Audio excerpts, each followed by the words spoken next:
Tuhan, yang jadi perenungan saya minggu ini adalah bulan ini kita bicara tentang humility, tentang kerendahan hati ya.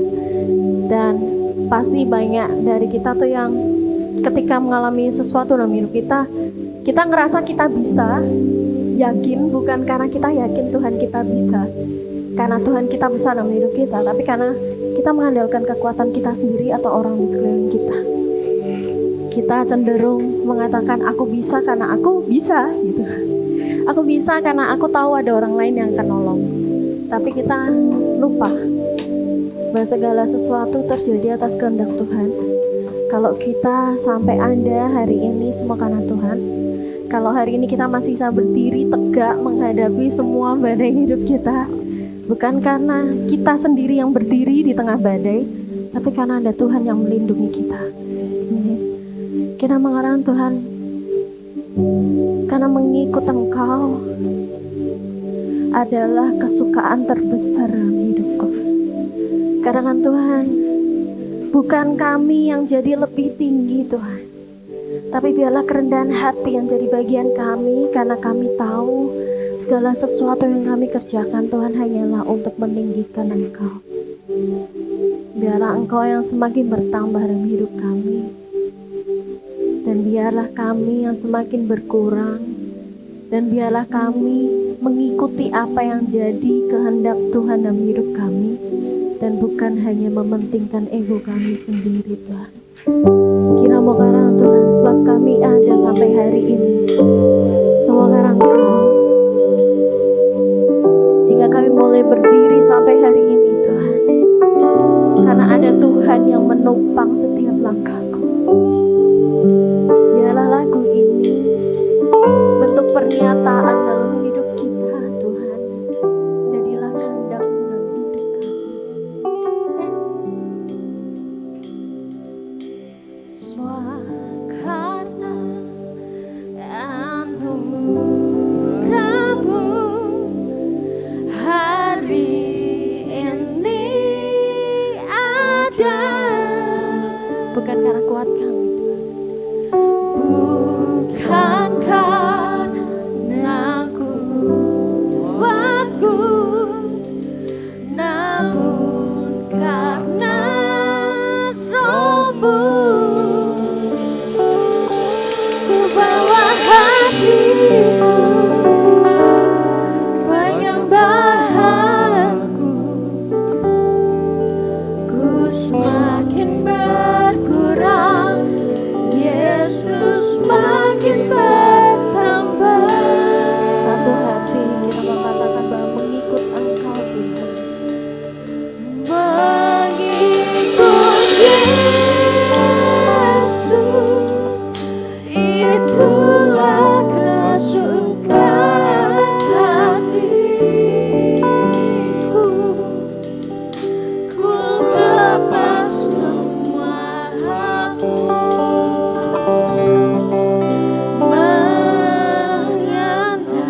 kami siap dibentuk dan dipakai lebih lagi.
Berikan seluruh hidup kami, hati kami, pikiran kami Tuhan, hanya untuk Engkau saja.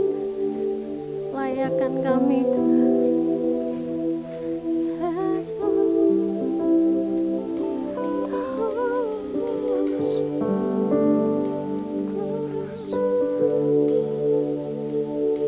ku bawa hatiku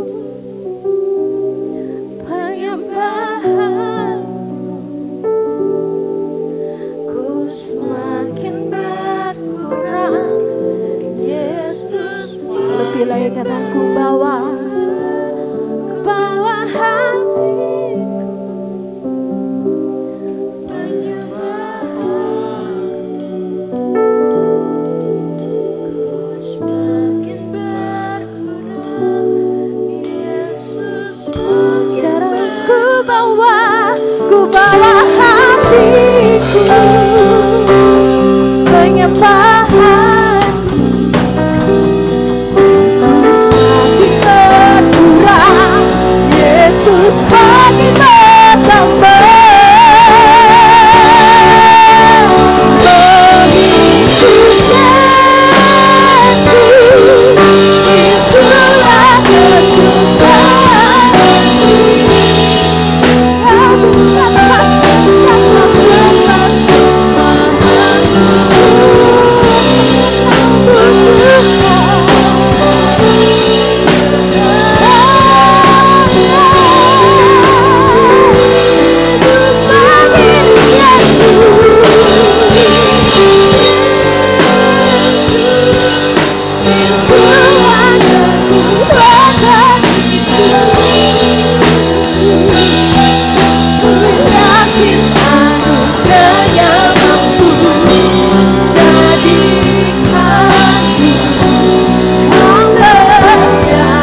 Inilah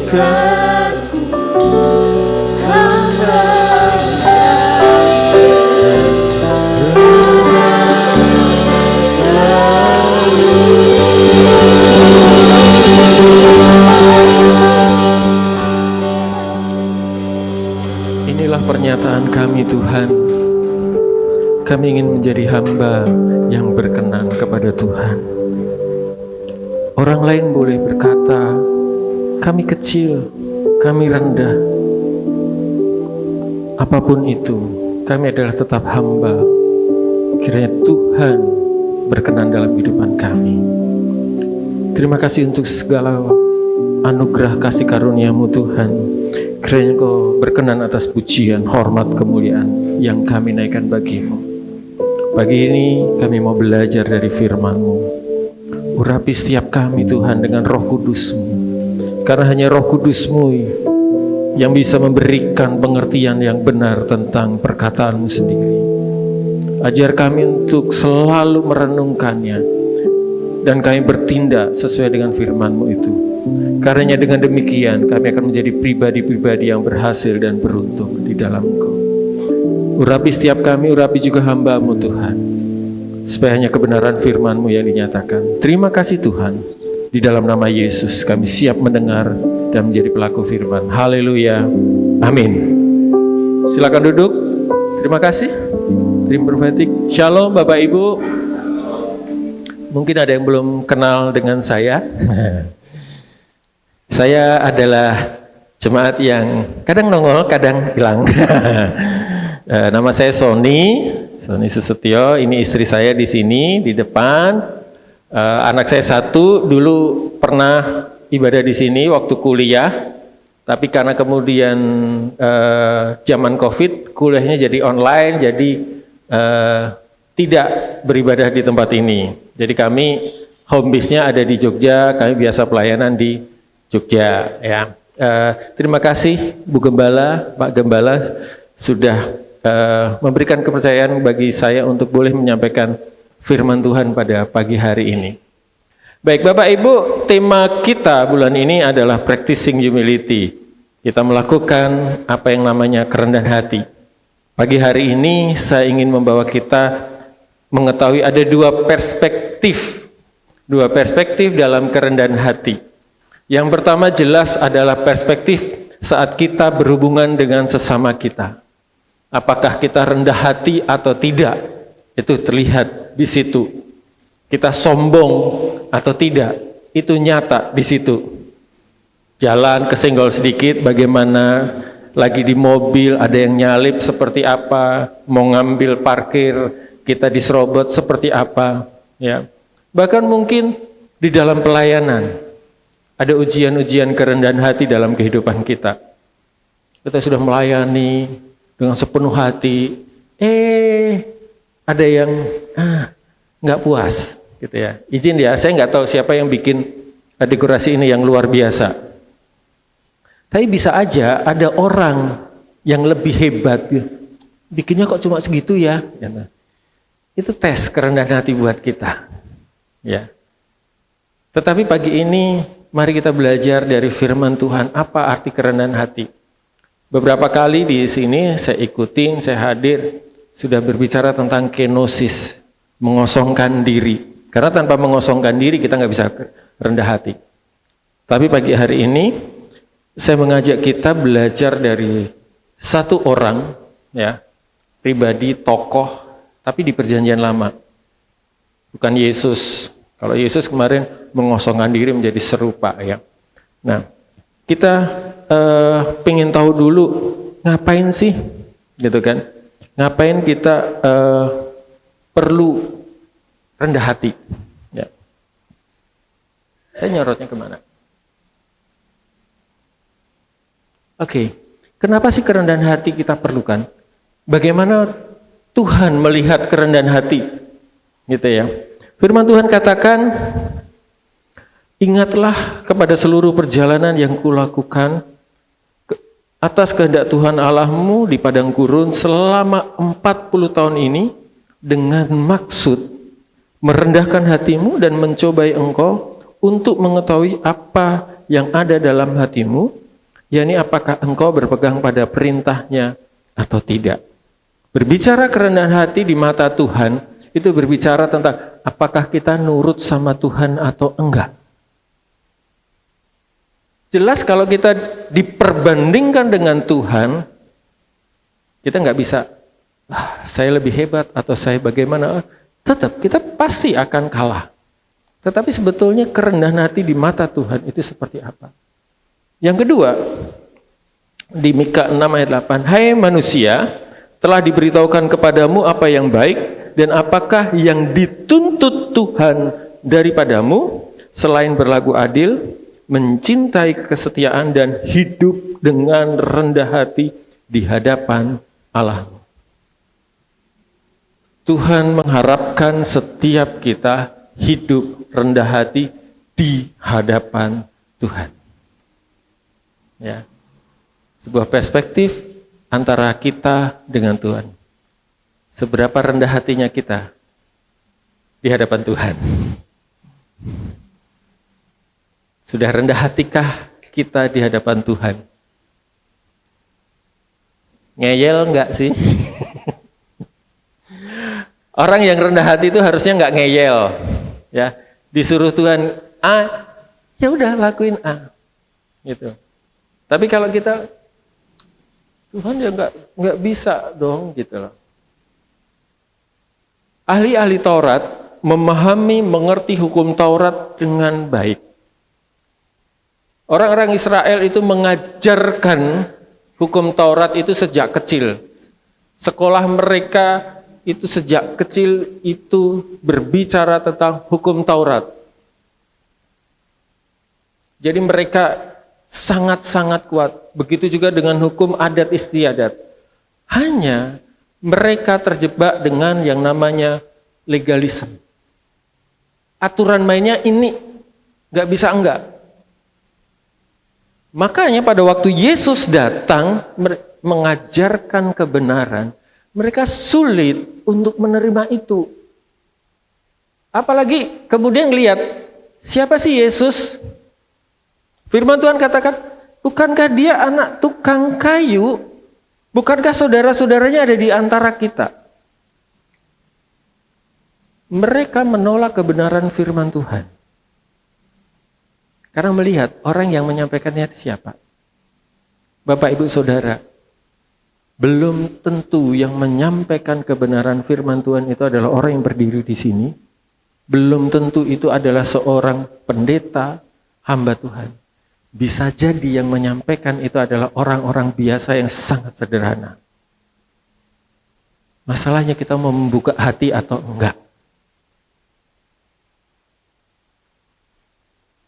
Ya kalau gitu gue udah tahu, udah ngerti. Ya ngerti, udah tahu. Ngelakuin enggak? Menjadi pertanyaan besar dalam hidupan kita, apakah kita mau rendah hati di hadapan Tuhan? Belajar dari Musa. Suatu saat Musa membawa bangsa Israel dalam perjalanan keluar dari tanah Mesir menuju tanah perjanjian, Musa dibantu oleh saudara-saudaranya Miriam dan Harun. Musa nggak bisa sendirian. Dan ternyata ada beberapa hal itu disampaikan Tuhan, itu juga melalui Miriam dan Harun. Sehingga suatu saat Miriam dan Harun yang notabene adalah saudara yang lebih senior, kakak dan abang dari Musa, mengatai Musa terkait sesuatu hal yang dia lakukan. Ya, kita akan belajar nanti ke arah situ. Tapi sebelumnya saya mengajak kita belajar dari Filipi 2, seperti yang pernah disampaikan di minggu pertama oleh Bu Krisna. Ya, kita mencoba melihat di tulisan yang warnanya bukan putih ya. Di dalam Filipi 2 ayat 5-11 kita diajar untuk mengosongkan diri, ya, mengosongkan dirinya sendiri, itu Yesus. Itulah sebabnya Allah sangat meninggikan dia dan mengaruniakan kepadanya nama di atas segala nama. Siapa sih yang nggak punya nama baik? Datang ke suatu tempat, Pak, saya Sony. Sony siapa? Pak, saya Sony temennya Pak Agus. Oh iya Pak Agus ya. Punya nama yang luar biasa, yang hebat. Gitu ya. Belum lagi dikatakan supaya dalam nama Yesus bertekuk lutut segala yang ada di langit dan yang ada di atas bumi dan yang ada di bawah bumi. Kita bisa ngusir setan dalam nama Yesus. Kita bisa menyembuhkan orang dalam nama Yesus. Segala kuasa dalam nama Yesus ada. Kalau kita sudah punya itu, kita mau ngapain? Untuk apa semuanya itu? Ternyata teks itu ada di belakang. Dan segala lidah mengaku Yesus Kristus adalah Tuhan bagi kemuliaan Allah Bapa. Kenapa saya garis bawain di sini yang cukup besar, lebih besar daripada huruf yang lain? Kuncinya ada di sini Bapak Ibu Saudara. Ini pun sama seperti tema tahunan kita. Kalau Bapak Ibu nanti lihat kembali, di akhir itu dikatakan maka kemuliaan Tuhan akan dinyatakan. Kita meluruskan jalan, menimbun lembah, bukit diratakan, semuanya di akhir. Maka kemuliaan Tuhan dinyatakan. Itulah yang namanya kerendahan hati. Kita udah kerja banting tulang, luar biasa, keluar uang, bahkan para martir mati. Tapi enggak dihitung apa-apa. Semuanya adalah bagi kemuliaan Allah Bapa. Itu baru kerendahan hati. Mau enggak kita udah kerja ini. Izin ya, maaf nih contoh koyan saya ya. Karena beberapa yang kenal saya baru sedikit. Saya udah kerjain, tiba-tiba siapa itu yang ngerjain? Oh, koyance. Sakit hati enggak di sini?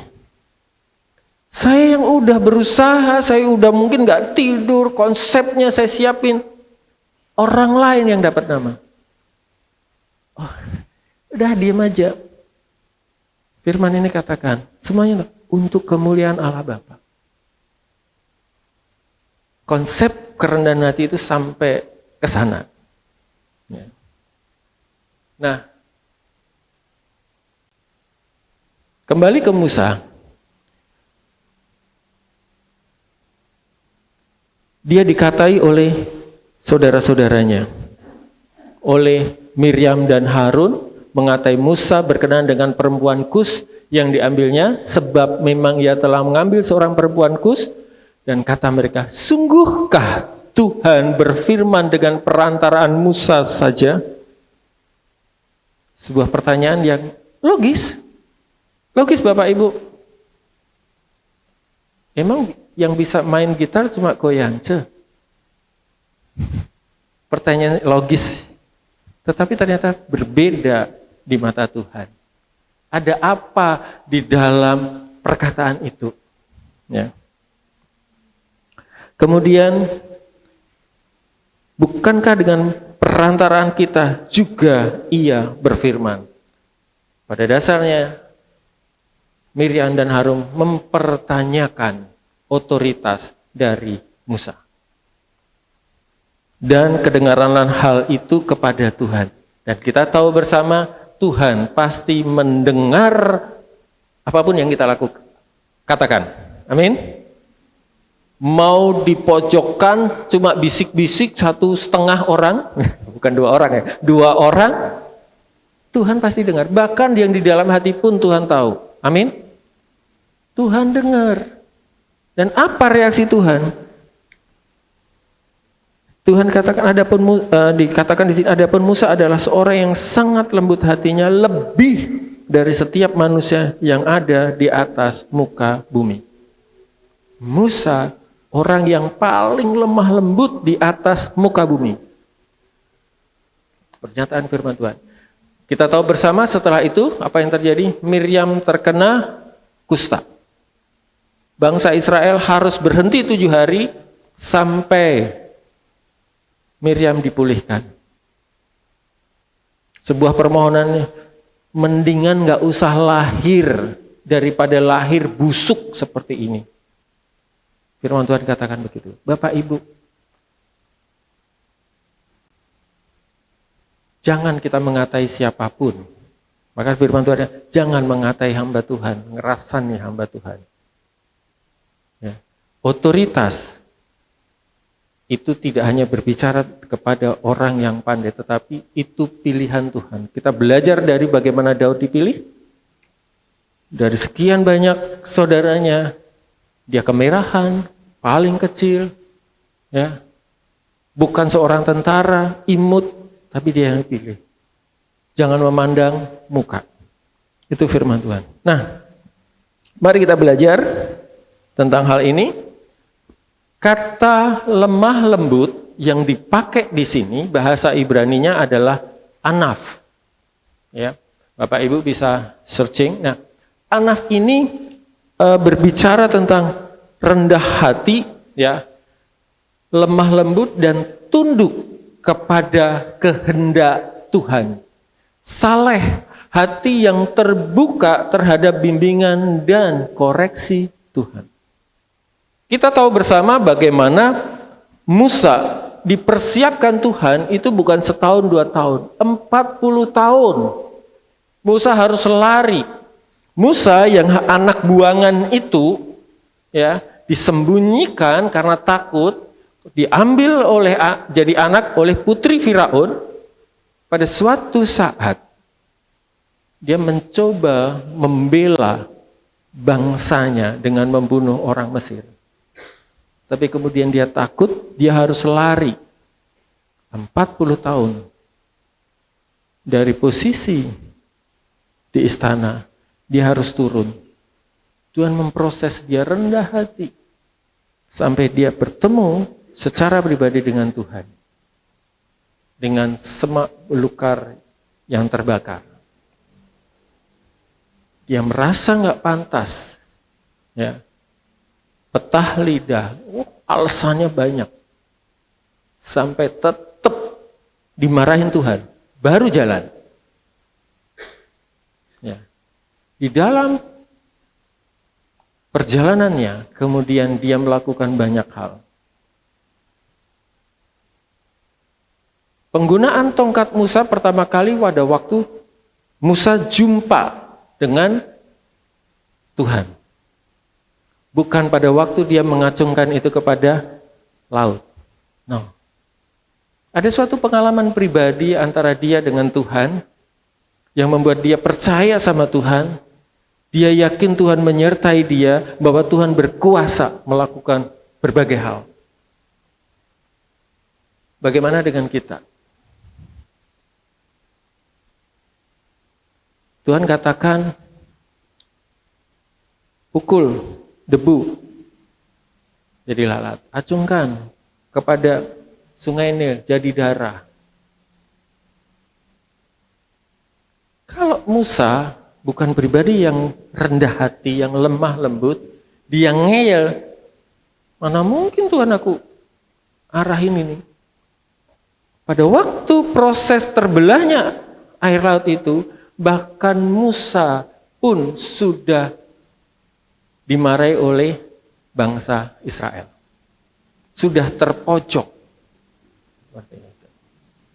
Berapa kali Bapak Ibu terpojok dalam kehidupan ini? Serasa nggak ada jalan keluar. Selalu ada jalan keluar di dalam Tuhan. Di mana? Saat kita saat kita berlutut. Tapi firman Tuhan sudah katakan, ternyata nggak segampang itu loh. Ada masalah, diem di depan Tuhan. Nggak segampang itu. Dalam budaya Israel kuno, kerendahan hati merupakan sifat yang dihargai, seringkali dikonfrontasi dengan kesombongan. Rendah hati itu lawannya adalah kesombongan. Konsep anaf tidak hanya tentang status sosial atau perilaku eksternal, tetapi berakar dalam hubungan seseorang dengan Tuhan. Jadi bukan sekedar hubungan saya dengan saudara-saudara di tempat ini. No. Tapi bagaimana hubungan saya dengan Tuhan. Jadi kerendahan hati yang kita diskusikan sepanjang bulan ini, kita renungkan sepanjang ini, nggak akan terjadi kalau kita nggak rendah hati di hadapan Tuhan. Jangan bilang, saya bakalan rendah hati di hadapan gembala. No. Kalau kamu nggak bisa rendah hati di depan Tuhan, kamu nggak bisa rendah hati di depan orang lain. Kenapa? Gembala kita akan menyampaikan kebenaran firman Tuhan. Berat Pak Gem. Susah, nggak mungkin lah. Firman Tuhan kok yang disampaikan. Orang yang rendah hati menyadari ketergantungan mereka pada Tuhan dan tempat mereka dalam komunitas. Kerendahan hati ini dipandang sebagai kekuatan yang memungkinkan individu untuk hidup dalam harmoni dengan orang lain dan menerima hikmat ilahi. Pertentangan kedua berbicara bukan tentang rendah hati itu sombong, tapi rendah hati itu ternyata sebuah kekuatan. Kekuatan supaya kita bisa berjalan di dalam komunitas seperti ini, berjemaat, bahkan juga di luar, tetapi juga saat kita berhubungan dengan Tuhan. Amin. Kerendahan hati adalah kekuatan kita. Menjadi pertanyaan adalah, bagaimana ya caranya kita rendah hati? Belajar rendah hati itu seperti apa? Atau apa tipsnya, apa kuncinya ya supaya kita bisa belajar rendah hati dengan baik?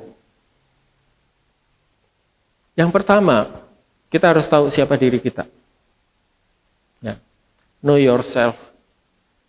Akulah pokok anggur dan kamulah ranting-rantingnya. Barang siapa tinggal di dalam aku dan aku di dalam dia, dia berbuah banyak. Sebab di luar aku kamu tidak dapat berbuat apa-apa.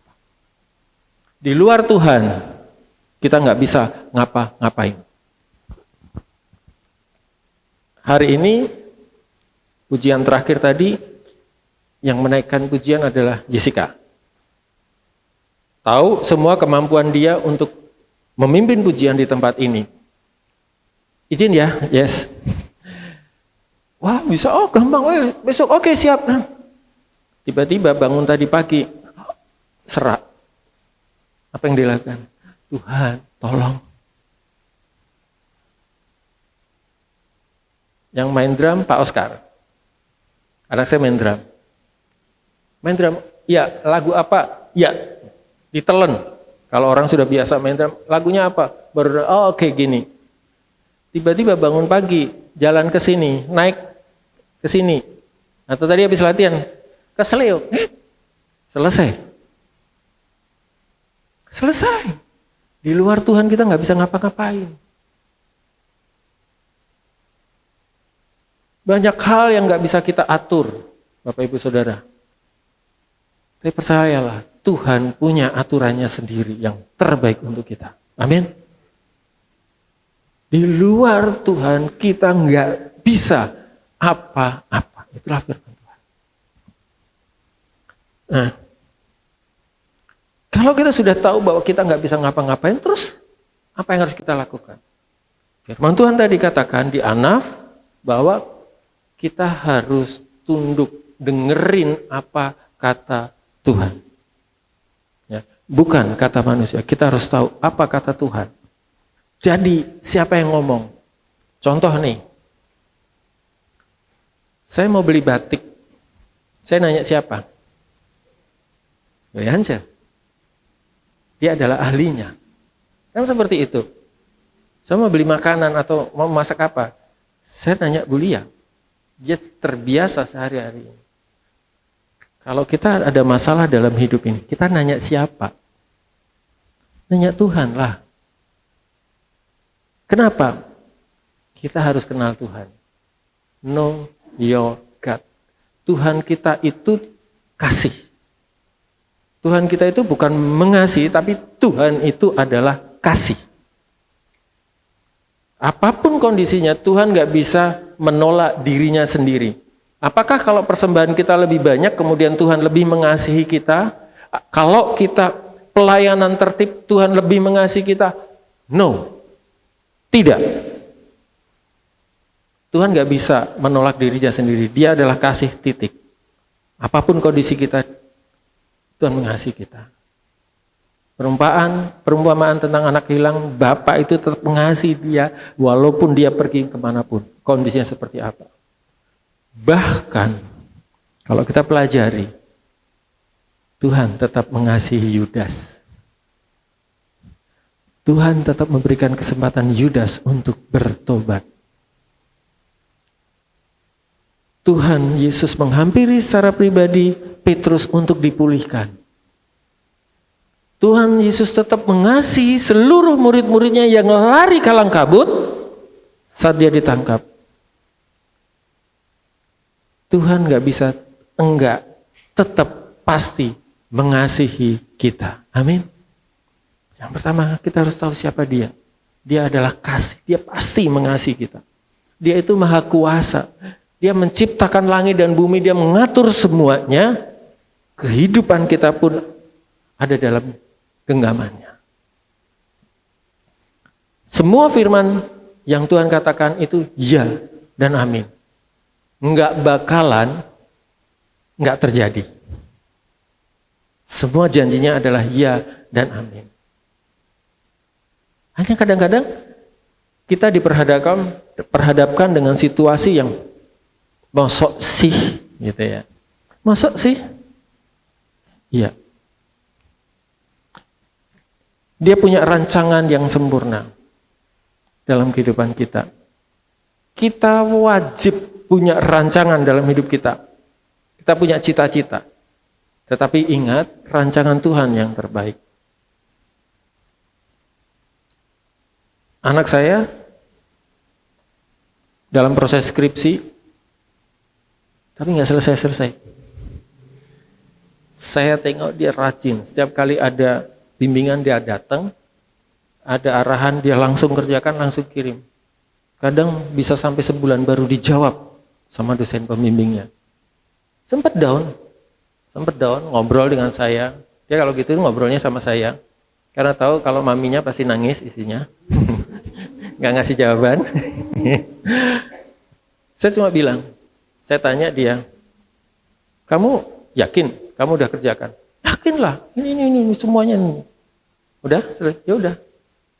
Tuhan punya rencana buat kamu kok. Seperti itu. Jangan takut. Ya. Dalam proses perjalanan kehidupan saya ada banyak hal yang saya pikirkan, yang kami pikirkan ternyata berbeda dengan caranya Tuhan. Ya. Kami pernah saksikan di Komsel Gathering bagaimana pemulihan istri saya dari penyakit ya. Udah mau jual mobil, mau gadein rumah. Gembala Sinar kita bilang, tidak. Duit dari mana? Saya seorang pegawai negeri. Nggak ada, nggak cukup. Enggak. Secara pengetahuan saya nggak bisa. Tapi ternyata, mujizat hanya terjadi kalau itu sesuatu yang di luar nalar kita. Seringkali kita kepingin mujizat, tapi kita maksain pola pikirnya seperti pikiran kita. Itu bukan mujizat. Ya. Dari situ kita bisa tahu bahwa jalan Tuhan adalah yang terbaik. Nah, ada beberapa ayat yang mendukung kita harus mengenal Yesus Tuhan. Sebab aku ini mengetahui rancangan-rancangan apa yang ada padaku mengenai kamu, demikianlah firman Tuhan, yaitu rancangan damai sejahtera dan bukan rancangan kecelakaan, untuk memberikan kepadamu hari depan yang penuh harapan. Tuhan punya masa depan bagi kita yang penuh harapan, Tuhan punya rancangan terbaik bagi kita, jadi jangan ngeyel kalau Tuhan belokkan rancangan yang sudah kita buat. Suatu saat saya di Bali, tiba-tiba didatengin seorang teman dari kantor pusat. Son, kamu ada rencana dipindah ke NTT. Gimana? Mau jalan atau enggak? Atau mau dirubah? Apa pilihan Bapak Ibu? Pilihan loh, di depan mata. Sebelum itu, saya sempat dikasih tahu, Son, ada persiapan, kamu mau dipromosi ke pusat, jabatannya ini, di keuangan. Wow, siapa yang gak kepingin promosi Bapak Ibu? Kami berdua gimana? Gak ngerti, terus gimana? Kami datangi ibu rohani kami, datang, terus kami berdoa. Setelah selesai berdoa bersama, dia bilang, Son, kamu melewati sebuah jalan dan kemudian kamu melewati sebuah jembatan. Namun sayangnya jembatannya belum jadi. Oh oke, stop, selesai. Saya tahu, saya nggak ambil. Jembatannya belum jadi. Kalau saya ikut, saya nyungsep. Seperti yang terjadi waktu lebaran kemarin ya, ada mobil nyungsep karena lewat jalan tol yang belum jadi. Ternyata ngeyel. Nah, itu yang terjadi kalau kita maksa sama kehendak Tuhan.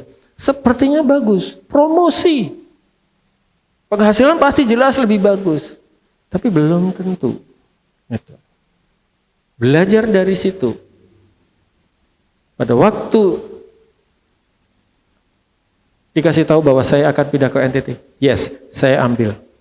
Apapun saya tahu Tuhan bersama dengan saya. Di sana saya baru dapat promosi. Bapak Ibu, hati-hati melihat apa yang di depan mata, belum tentu itu adalah sesuatu yang terbaik. Yang terbaik ada di dalam Tuhan. Jadi kalau ada sesuatu, sudah punya rancangan, sudah punya semuanya oke, tetap datang kepada Tuhan. Kalau belum bisa mendengar secara jelas sendiri individu, kami belum bisa seperti itu. Datang kepada hambanya yang bisa mendengar suara Tuhan. 2 Tawarikh 20 ayat 20 katakan, dengar suara hambanya, dengar suara Tuhan. Ada gembala kita di sini, datang. Kami kok gini ya, kami punya rencana, bagus gak? Yuk doain dulu. Biarkan Tuhan beracara penuh dalam hidup kita. Itulah kerendahan hati. Nggak ngeyel, nggak sok hebat, nggak sok pintar. Kemudian, ia membimbing orang-orang yang rendah hati menurut hukum dan ia mengajarkan jalannya kepada orang-orang yang rendah hati. Setiap waktu Tuhan pasti ngajarin kita jalannya seperti apa. Cuma kalau kita nggak rendah hati di hadapan Tuhan, kita ambil jalan kita sendiri, di akhir nanti baru nyalahin Tuhan. Bapak Ibu, yuk belajar dengar-dengaran apa yang Tuhan inginkan dalam kehidupan kita. Melalui firman Tuhan, melalui perkataan hamba-hambanya, kita bisa tahu apa yang Tuhan harapkan dari kita.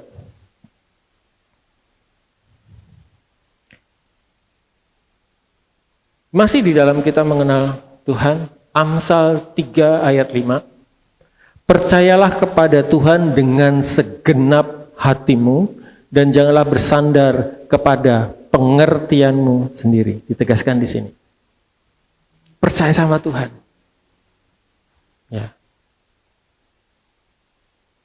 Suatu contoh, istri saya suka masak Bapak Ibu. Dari dulu suka masak, ibunya dulu buka catering. Dia yang nemenin masak. Jadi mau masak gampang. Kadang-kadang kalau saya keluar makan di jamu di suatu restoran baru, enak nih. Baru kali ini saya makan makanan seperti ini. Besoknya kapan saya ajak istri saya ke tempat itu, saya pesen makanan itu. Udah ngerasain, besok di rumah bikin ini ya. Dia bisa mengecap, ini ada jahenya, ada kunyitnya atau apanya. Dan dia bisa similar. Pada waktu itu belum ada YouTube. Nyari resep seperti itu susah. Ya, di tahun-tahun 90-an. Dia bisa, dia bisa seperti itu. Jadi pada waktu anak saya lahir, kami tenang. Keponakan lahir, kami bikinin masakan, tenang, nyaman. Besok anak saya lahir, aman lah. Gizinya tercukupi. Ya. ternyata anak saya nggak mau makan apa yang dimasak oleh istri saya. Nggak mau. Anaknya kecil, kurus. Suatu saat ada teman datang ke rumah kami di Jogja. Foto anak kami Yonatan itu kami tempel di almari gitu kan, kecil. Apa komentar dia? Waktu itu masih kecil. Ini anak siapa sih? Kayak anak Ethiopia, anak kurang gizi. Istriku langsung, oh, itu Yonatan. Hah, itu Yonatan. Ya. Kalau yang udah pernah ketemu Yonatan saat ini, pasti akan, gitu ya. Itu Yonatan. Iya. Bapak, Ibu, Saudara, kami bawa ke dokter spesialis anak, profesor tumbuh kembang anak. Itu sampai geleng-geleng. Berat badannya nggak naik-naik. Tetapi anak saya Yonatan itu nggak sakit-sakitan. Kecil tapi nggak sakit-sakitan. Dia boleh bermain dengan siapapun, dengan tetangga, bahkan yang lagi sakit mata, belekan gitu. Pulang merah, besok udah sembuh. Kenapa? Setiap pagi dan setiap sore setelah mandi, pasti kami tumpang tangan dan urapi. Pembantu kami orang Bali selalu habis dia mandiin, sana ke papi atau ke mami untuk diberkati. Kami berkati. Secara kesehatan dia oke, tetapi fisiknya kecil. Sebagai bayangan Bapak Ibu, anak saya sekarang beratnya 115 kilo, sepatunya nomornya 46. Jadi tahu ya, kira-kira bajunya 5L, 6L gitu. Yang di sini senyum-senyum. Sih, ada temen ya.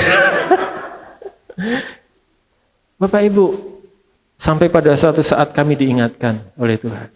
Kami sujud, nangis, kami minta ampun. Tuhan ampuni kesombongan kami. Seringkali hal yang sederhana ya, normal dong. Oh bisa aman, anak saya makannya nanti aman. No. Kalau kamu mengandalkan diri sendiri, jalanin deh. Ternyata enggak. Bapak Ibu. Istri saya sekarang sedang bikin kering. Ada kering tempe, kering bihun, kering ikan asin, bukan promosi. Suatu saat kering dia bikin, dia salah resep. Lembek, nggak bisa tahan lama, pusing. Kemudian dia olah lagi menjadi hasilnya jadi lebih bagus, sehingga dia prosesnya berubah. Bapak Ibu, Tuhan sering kali membiarkan kita masuk di dalam suatu masalah, supaya dia mau menunjukin, ini loh jalan yang benar. Tapi kalau kita ngeyel, kita nggak akan bisa dapat yang benar tadi. Ada istilah kalau dalam pembelajaran, learn dan unlearn. Belajar pertama itu mudah, tapi unlearn mengubah pola yang kita punyain menjadi untuk teori yang baru. Itu yang lebih susah. Kosongin dulu, kenosis kosongin dulu, baru kamu bisa dapat yang luar biasa itu. Ya. Yesaya 30 ayat 15 sampai 16 berbicara tentang, kamu diem, duduk doa. Tapi firman itu katakan, tetapi kamu enggan. Berapa banyak dari kita itu yang berpikir, saya mau gini, terus, Tuhan saya nggak sempet ya, sorry, langsung kerjain. Firman Tuhan, duduk diam di hadirat Tuhan. Hari-hari ini, saat orang bilang, itu nggak baik-baik saja, yuk duduk diam di hadapan Tuhan. Supaya dia bisa melakukan hal yang luar biasa itu melalui kita. Saya tutup dengan suatu pernyataan. Saya undang tim musik memuji untuk ke depan. Kita nggak mungkin memuliakan Tuhan tanpa kerendahan hati. Karena tanpa kerendahan hati, yang terjadi adalah kita pasti mencuri kemuliaannya. Saya hebat, saya bisa lakukan ini banyak hal. Yes, kamu bisa lakukan banyak hal. Tapi belum tentu itu yang benar di hadapan Tuhan. hari-hari ini mungkin saat sesuatu dalam diri kita itu disenggol oleh orang lain. Yuk, bukan untuk orang itu, tapi untuk Tuhan. Kita bisa belajar dari Abraham. Dia disuruh keluar dari Ur Kasdim tanpa tahu tujuannya. Firman Tuhan katakan, ke tempat yang akan kutunjukkan kepadamu. Jadi waktu dia disuruh keluar, kamu keluar dari keluargamu. Kemana Tuhan? Ke tempat yang akan kutunjukkan kepadamu. Belum tahu. Mau nggak kita disuruh keluar? Kemana? Jalan aja. Belum tahu tujuannya. Pada waktu dia berselisih dengan Lot, kamu ambil dulu. Kamu ambil dulu. Secara mata dunia, Sodom dan Gomora serta sekitarnya adalah yang terbaik. Di mata Tuhan berbeda. Saat orang nyinggung kamu, nyikut kamu, kamu siapa? Silahkan, monggo. Biarkan Tuhan yang berotoritas. Saat kita diajak melayani, kamu melayani ya, ngapain?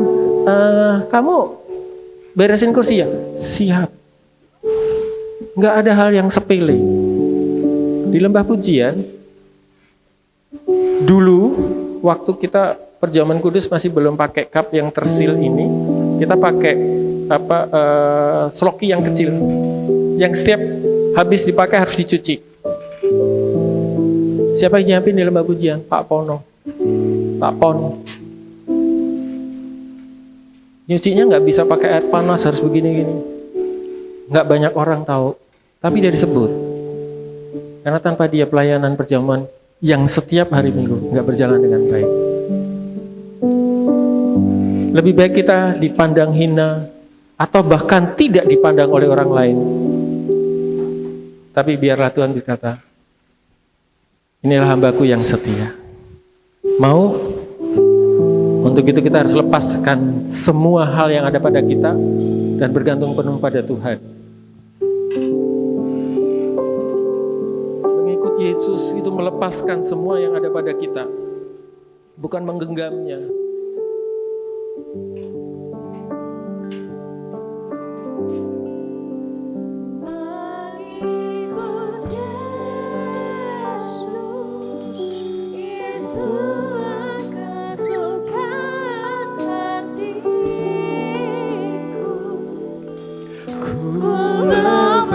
Semua hakku untuk mengenal kehendaknya di hidupku. Mengiring Yesus, itulah kekuatan hidup. Yakin anugerahnya mampu jadikanku hamba yang kenal selalu mengikut Yesus, itulah kesukaan hatiku. Ku lepas semua hakku untuk mengenal kehendaknya di hidupku. Mengiring Yesus, itulah kekuatan hidupku. Yakin anugerahnya mampu jadikanku hamba yang kenal selalu. Seberapa dari kita ingin mengikut Yesus? Jangan hanya bersandar kepada apa yang kita tahu, pengetahuan kita, kepandaian kita, skill kita, bahkan mungkin urapan kita, talenta yang Tuhan berikan pada kita. Lepas semua, tunduk Tuhan, kamu mau apa? Mungkin saya hebat di bidang ini, Tuhan bilang, enggak, kamu di bidang itu. Nurut, ikut. Kekuatan kita bukan dari apa yang kita punya. Kekuatan kita saat Tuhan menyertai kita. Sehingga kita bisa menjadi hamba yang berkenan pada Tuhan.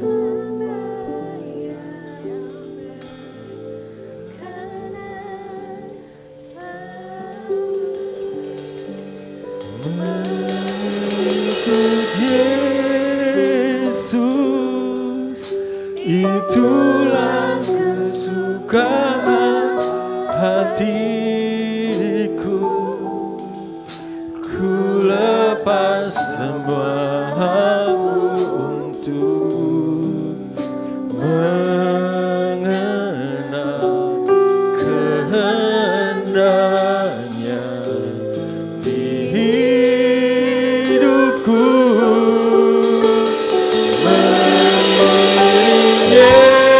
Yesus, itulah kekuatan hidupku. Ku yakin anugerahnya mampu jadikanku hamba yang berkenan selalu. Tuhan, kami mengucap syukur. Pagi hari ini kami boleh belajar tentang kerendahan hati di hadapan Tuhan.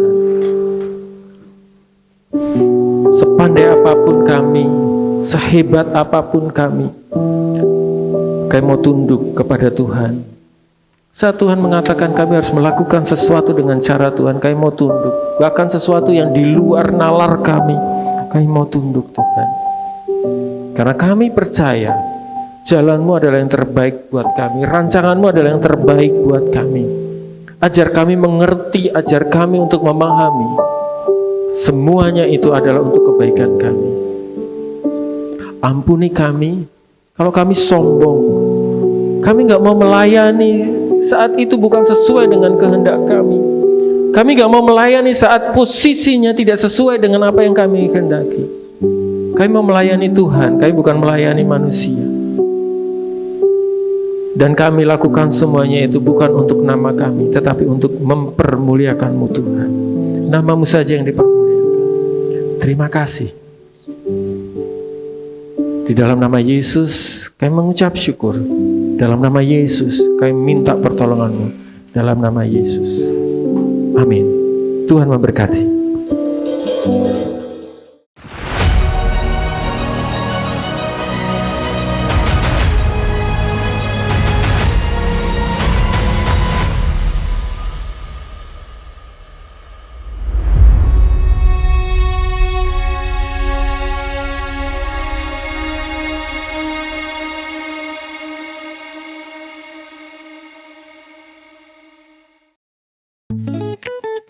Shalom warga kerajaan, kami sangat senang menyambut Bapak Ibu Saudara sekalian yang telah mengikuti ibadah raya minggu ini, baik secara onsite maupun secara online.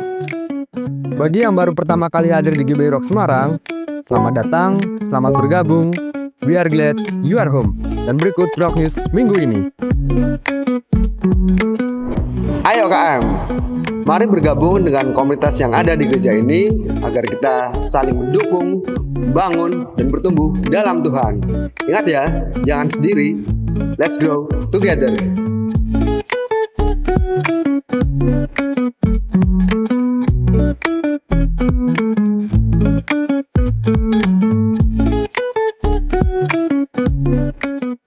Ayo kita semakin mengenal karakter Kristus lebih lagi di Kingdom Training setiap minggu ketiga setiap bulannya. Mari bersama-sama kita berdoa bagi bangsa, negara. Terlebih, mari kita dukung pergerakan GBI Rock Semarang dan apa saja yang menjadi kerinduan Tuhan melalui gereja kita. We help you to fulfill your destiny. Kami buka kesempatan bagi Bapak Ibu Saudara yang rindu melayani di tempat ini. Ingat kata Bapak Umbalang, gak ada yang jadi penonton, semua harus jadi pemain. Untuk info lebih lanjut, hubungi kontak person berikut ini.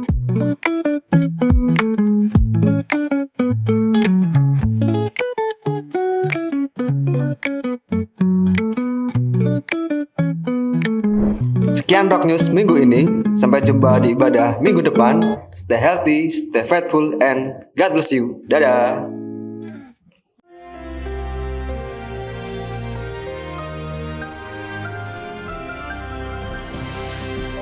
Bagi kita yang menyembah Allah yang hidup di dalam Allah, di dalam Yesus Kristus, kita tahu bahwa dia juga selain bekerja dengan yaitu Kairos, dia bekerja dengan Kronos. Sebagai contoh, saya mau terangkan kenapa tentang tanggal 17 bulan Nisan itu begitu penting. 14 bulan Nisan adalah Pesah, pelepasan daripada perbudakan Mesir, masuk dalam kemerdekaan anak Allah. Tapi tanggal 17 bulan Nisan kalau kita lihat dalam kitab Kejadian misalnya, itu adalah saat di mana Bahtera Nuh mendarat di Gunung Ararat. Ararat artinya the curse is reversed. Yaitu kutuk itu dibalikkan, saudaraku. Menjadi apa? Menjadi berkat. Saudara yang kasih Tuhan, itu yang dilakukan Yesus Kristus. Dia menanggung kutuk. Dia sengaja memilih kematian di atas kayu salib. Itu kematian yang paling terkutuk. Tergantung atas langit dan bumi. Dan saudaraku, supaya apa? Supaya berkat Abraham sampai kepada bangsa-bangsa lain. Tanggal 17 Nisan yang lain adalah ketika bangsa Israel melalui Laut Teberau. Ini suatu yang sangat dramatis dan ini bukan dongeng. 17 bulan Nisan dan saat penguburan Firaun dan seluruh tentaranya di dalam Laut Teberau itu, Yamsyub. Tetapi juga saudaraku, tanggal yang sama adalah tanggal di mana bangsa Israel menyeberangi sungai Yordan untuk masuk ke tanah yang dijanjikan, dipimpin oleh Yosua. Yosua dan Yesus itu nama yang sama. Artinya the God of the saving cry. Kara. Saudaraku, He's still the God of the saving cry. Ketika orang berkata Yesus masuk ke Yerusalem, Hosana. Apa itu Hosana itu? Save us. Selamatkan kami. Dan pada tahun ini begitu banyak kesulitan, tapi Allah kita yang telah bangkit, namanya Yeshua, the God of the saving cry. Dan satu lagi yang paling penting yang kita baru rayakan minggu yang lalu adalah kebangkitan Yesus Kristus dari antara orang mati. Firman Allah mengatakan dia telah turun ke bumi yang paling bawah. Bukan neraka ya, tapi dunia orang mati di dalam bumi. Dan dia melepaskan para tawanan. Dan dia naik ke surga. Yaitu 40 hari kemudian saudaraku ya. 40 hari kemudian. Dan 10 hari kemudian perayaan Pentakosta, Roh Kudus datang dan bangkitlah gereja Yesus Kristus. Jadi sekali lagi, the curse will reverse into blessing. Dan juga saudaraku, laut kematian, Laut Teberau diseberangi. Saudaraku, Yarden itu artinya menurun atau juga sungai kematian dilewati juga. Dan terakhir, kebangkitan Yesus Kristus yang merubah dunia. Cuma ada satu manusia yang adalah Allah menjadi manusia. Banyak orang mau ngaku jadi Tuhan. Saat ini di India ada seorang wanita mengatakan dia seorang dewi. Dan banyak orang nyembah dia, saudaraku. Dan itu semua, saudaraku, tidak benar. Karena cuma ada satu yang bisa bangkit dari kematian. Karena itu jangan lupa bahwa kalau Yesus dibangkitkan, kita juga akan mengalami kebangkitan. Bukankah itu luar biasa, saudaraku? Kita akan dilepaskan dari perbudakan dunia ini, Mesir. Dan kita juga akan mengalami kemenangan demi kemenangan di tanah yang dijanjikan. Dan satu lagi, kita tidak perlu takut lagi kematian karena ada resurrection factor. Saya ketemu seorang teman saya, seorang ibu dari Filipina. Waktu kita kenalan, saya bilang, my name is Timotheus Arifin. Dia bilang, my name is Rex. Ya saya kaget, menarik ini Rex ini. Rex itu kalau bahasa Latin raja kan, tapi ternyata namanya resurrection, saudaraku. Resurrection kalau lafal Filipina resurrection, kebangkitan. Mungkin ada saudara teman kita namanya Anastasia, itu juga kebangkitan. Kiranya kuasa kebangkitannya bekerja pada kita. God bless you. Amin. Ya, diberkati, amin. Amin. Terima kasih untuk nambahnya Pastor Sony. Kami diberkati lebih lagi, diingatkan lebih lagi bahwa yang paling utama adalah mengenal siapa kita. Dan yang pasti ketika kita sudah tahu kita ini siapa sih, dan biarlah itu jadi bagian setiap kita untuk lebih mengenal Tuhan kita juga, gitu ya. Mengenal Tuhan di atas segalanya, begitu. Lalu ada sebelum kita masuk ke pengumuman minggu ini, boleh saya menyambut jemaat yang baru hadir. Jemaat ini boleh angkat tangan di tempat saja. Adakah yang baru pertama kali hadir? Adakah? Oh, nih di belakangnya Jose dan Anggar ini yang ya. Selamat datang di GBI Rock Semarang. Kita ini keluarga di harapan Tuhan. We are glad you are home. Dan mungkin untuk kakaknya jika berdomisili di Semarang dan belum ada tempat ibadah permanen, kami menyambut dengan sangat luar biasa untuk mungkin bisa mengikuti kegiatan kita di pertengahan minggu maupun di ibadah kita wajib di minggu depan di tempat ini, begitu ya. Lalu ada beberapa pengumuman sebelumnya. Yang pertama adalah Komsel Gathering. Ya, ini Komsel umum akan mengadakan Komsel Gathering di hari Kamis 1 Mei, ini tanggal merah ya. Jadi bisa hadir semua untuk Bapak Ibu sekalian di jam 6 dan sampai dengan 8 pagi. Hari Kamis 1 Mei. Jadi Kamis ini di Pantai Marina gitu ya. Ini ada acara fellowship senam pagi, wah, senam. Zumba mungkin ya. Lalu ada games yang pasti seru-seruan. Jadi bisa hadir. Jika ada yang ingin bertanya boleh menghubungi ke gembala Komsel masing-masing. Kalau yang mungkin belum ada gembala bisa menghubungi Asyir tadi pagi ya. Boleh gitu. Nanti akan diarahkan ke gembalanya gitu. Jadi jangan lupa untuk Komsel umum minggu ini akan digabung di Komsel Gathering di tanggal 1 jam 6 pagi sampai jam 8 di Pantai Marina ya. Jadi bukan di tempat ini. Begitu. Lalu berikutnya KGC Night 4.0 Remaster. Jadi ini untuk teman-teman KGC dan Rocket boleh bergabung untuk ikut di KGC Night yang keempat dan di tanggal 11 sampai 12 Mei lokasinya Bandungan dan ini free of charge. Jadi tapi dimohon untuk mendaftarkan diri terlebih dahulu. Jadi untuk teman-teman Rocket dan teman-teman ngisi yang belum mendaftar, yuk mendaftar karena maksimal adalah tanggal 7 Mei.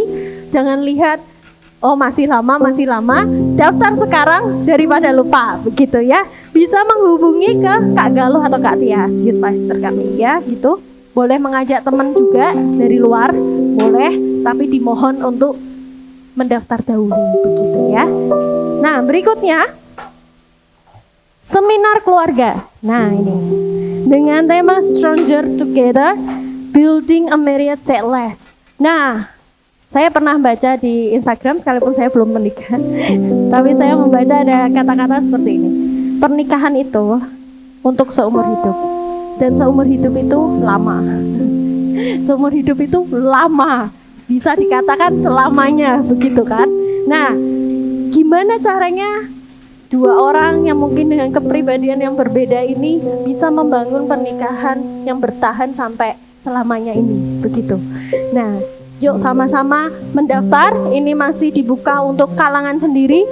Cuman 30 couple 30 suami istri boleh mendaftar sekarang. Ini juga sama meskipun mungkin acaranya masih di hari Jumat tanggal 6 Juni. Tenang saja, ini adalah tanggal merah juga. Jadi dimohon segera mendaftar. Yang pastinya akan ada biaya investasi 150.000, tapi yang pasti kita akan pulang lebih besar daripada yang kita investasikan, begitu ya. Dan ini bisa menghubungi kepada Bapak Yance atau Ibu Ica, segera mendaftar. Yang pastinya Dan ini akan ada pembicara-pembicara yang keren yang pastinya memang punya pengalaman banyak yang akan di-sharingkan untuk Bapak Ibu sekalian, begitu. Dan berikutnya untuk Kingdom Celebration minggu depan tanggal 4 Mei jam 9 pagi di tempat ini yang akan dilayani oleh Bapak Gembala kita Pastor Roja Yadi, dan akan ada Rocky Service di bawah di lantai 1 di ruang Love. Itu jam 9 pagi juga, jadi Bapak Ibu yang punya anak-anak boleh dibawa saja. Lalu untuk Rocky Service juga ada jam 9, Rocket Service jam 9 juga, mohon maaf. Rocky itu untuk anak-anak sampai usia SD, dan Rocket itu bisa untuk anak-anak usia SMP, begitu ya. Itu saja, lalu minggu ini tetap ada komsel Kengisi ya, gitu. Dan untuk info persembahan, oke, masih dengan 2 cara. Yang pertama adalah melalui amplop mandiri yang bisa diambil di kotak di samping kanan kiri pintu ini, yang nanti mungkin setelah ibadah bisa dimasukkan ke dalam kotaknya. Atau yang kedua bisa melalui QRIS. QRIS ini ada di depan, ada di belakang kursi, juga ada nanti di dekat pintu. Bisa scan saja barcode-nya, tapi untuk QRIS kami mohon untuk menyertakan kode unik 2 digit di belakang, 01 untuk persembahan perpuluhan, 03 untuk persembahan syukur atau umum, dan 05 untuk pembangunan. Begitu. Itu saja untuk pengumuman minggu ini. Dan sebelum kita mengakhiri ibadah kita pada pagi hari ini, saya boleh ajak kita semua bangkit berdiri sama-sama. Kita akan berdoa untuk persembahan kita. Mari kita berdoa. Tuhan Allah Bapa kami, terima kasih untuk pagi hari ini Tuhan. Kami diingatkan kembali Tuhan, bahwa kerendahan hati Tuhan, itu artinya mengosongkan seluruh hati kami, seluruh ego kami, seluruh keakuan kami Tuhan, untuk lebih mengenal kehendak-Mu dalam kehidupan kami Tuhan. Pakai kami lebih lagi Tuhan, apapun yang kami kerjakan, ingatkan kami selalu, karena tanpa Engkau kami ini bukan apa-apa, dan kami ini bukan siapa-siapa Tuhan. Engkau yang memampukan kami, Engkau yang memakai kami lebih lagi Tuhan, untuk jadi alat kemuliaan-Mu dimanapun kami berada Tuhan. Bila sebentar kami akan berikan persembahan kami, ini bentuk ketaatan kami, bentuk komitmen kami Tuhan. Terima kasih atas berkat-Mu yang luar biasa dalam hidup kami. Kami percaya bahwa setiap apa yang kami tabur Tuhan akan berguna bagi pelebaran kerajaan-Mu, dan lebih di atas segalanya Tuhan, berkenan Tuhan untuk mengajar kami lebih taat lagi kepada Engkau Tuhan. Kami bawa persembahan kami seluruhnya hanya dalam nama-Mu saja. Terima kasih Tuhan, hanya dalam nama Tuhan Yesus kami berdoa. Amin. Haleluya. Sungguh kami bersyukur kepadamu Tuhan. Terima kasih Engkau telah memberkati kami dengan ibadah yang luar biasa. Rohani kami diberkati Tuhan. Terima kasih Bapa, terima kasih Tuhan telah pimpin ibadah ini dari awal, dari permulaan hingga pada akhirnya. Dan biarlah nama Tuhan dimuliakan atas semua rangkaian ibadah yang sudah kami kerjakan. Berkati semua pelayan hamba-hamba-Mu yang sudah bekerja, bertugas pada pagi siang hari ini. Berikan urapan yang baru atas mereka semuanya. Berkati juga kami semuanya yang hadir pada pagi hari ini Tuhan. Teringat kepada kami Tuhan, akan hamba-Mu Bapak Gembala kami yang Tuhan pakai untuk memberkati jemaat Tuhan yang ada di Magelang. Perjalanan pulang kembali ke Semarang, kiranya tangan Tuhan menyertai, melindungi, memberkati hamba-Mu. Terima kasih Bapa. Kalau sebentar kami akan undur diri pulang ke rumah kami masing-masing. Tuhan Yesus menyertai, memberkati kami semuanya. Pagi hari ini Tuhan, kami arahkan hati kami arahkan tangan kami kepadamu Tuhan, sebab Engkaulah sumber segalanya dalam kehidupan kami. Kepadamu Tuhan kami mau berharap, kepadamu kami mau meletakkan seluruh kehidupan kami Tuhan. Biar kehendak Tuhan yang terjadi dalam kehidupan kami. Terima kasih Bapa, terima kasih Tuhan. Dengan otoritas-Mu hamba mohonkan berkat untuk setiap tangan-tangan yang terangkat kepadamu. Kiranya Tuhan memberkati Engkau dan melindungi Engkau. Tuhan menyinari Engkau dengan wajah-Nya dan memberi Engkau kasih karunia. Tuhan menghadapkan wajah-Nya kepadamu dan memberikan Engkau damai sejahtera. Tuhan memberkati keluar masuk kita semuanya. Tuhan melindungi dimanapun kami berada. Bahkan Tuhan memberkati setiap apa yang kami kerjakan. Dengan mengandalkan kuasa Roh Kudus, kami dibuat berhasil di dalam nama Tuhan Yesus. Terima kasih Bapa, berkat yang terbaik kami terima, anugerah Tuhan kami terima hanya di dalam nama Tuhan Yesus Kristus. Setiap kita yang sudah diberkati Tuhan, bersama-sama katakan, amin.